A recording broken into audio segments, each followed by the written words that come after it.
আজকে প্রত্যেক সমাজের মধ্যে মানুষ রয়েছে, মুসলমান রয়েছে, এক একজনের হিংসা বিদ্বেষণা।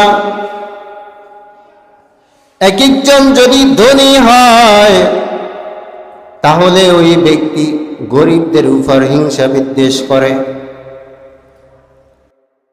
গরিবেরাও ধনীদের বিরুদ্ধে হিংসা বিদ্বেষ করে। আছে না এরকম? আল্লাহর হাবিব জানিয়ে দেন, নবীজির সাহাবী একজন ছিল ওমর। এত মাটির মানুষ, যেই ওমরকে কাফের মুশরিকেরা যখন গালি দেয়, ওমর কোনদিন নিচের দিকে তাকাইয়া চলতেন। চোখের দিকে তাকাইলে ওমরের রাগ, কারণ ওমর বড় গরম আওয়াজের লোক। এই জন্য চুপচাপ হয়ে আল্লাহর রাসূলের দরওয়াজা আসে কাঁদতেন।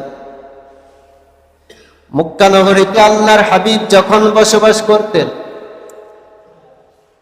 এক মুশরিক ছিল আবু জাহেল নামক। ওই আবু জাহেল বদরের যুদ্ধে সর্বপ্রথম দোয়া করলেন, আল্লাহ, নবীজি যেইভাবে আদর্শে আদর্শিত, আল্লাহ যদি এটাই হক হয় তাহলে তুমি বিজয় দান করে দিও। আল্লাহ রাব্বুল আলামিন আবু জাহেলের দোয়া কবুল করলেন। 2 নম্বর, আবু জাহেল যখন নবীজির সামনে আবার আল্লাহ, আমাদের মতো হতভাগা লোকদেরকে পাথর মেরে অথবা আযাব দিয়ে মেরে ফেল। এটা হলো প্রতিহিংসা। আল্লাহর হাবিব সব কিছুই বুঝতে পারলেন।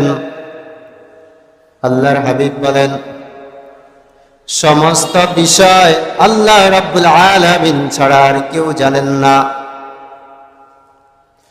আল্লাহর হাবিব চুপ করে দাঁড়িয়ে রইলেন।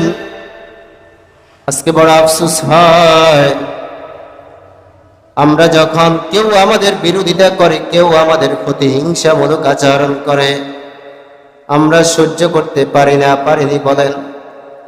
আল্লাহর হাবিব চুপ হয়ে দাঁড়িয়ে রইলেন, অথচ আল্লাহ রাব্বুল আলামিনের বন্ধুকে এইভাবে প্রতিহিংসিত করেছেন। দুনিয়ার কোন মানুষকে যদি বন্ধু আরেক বন্ধুকে যদি ছোট করে, অপমান করে কথা বলে কোন মানুষ,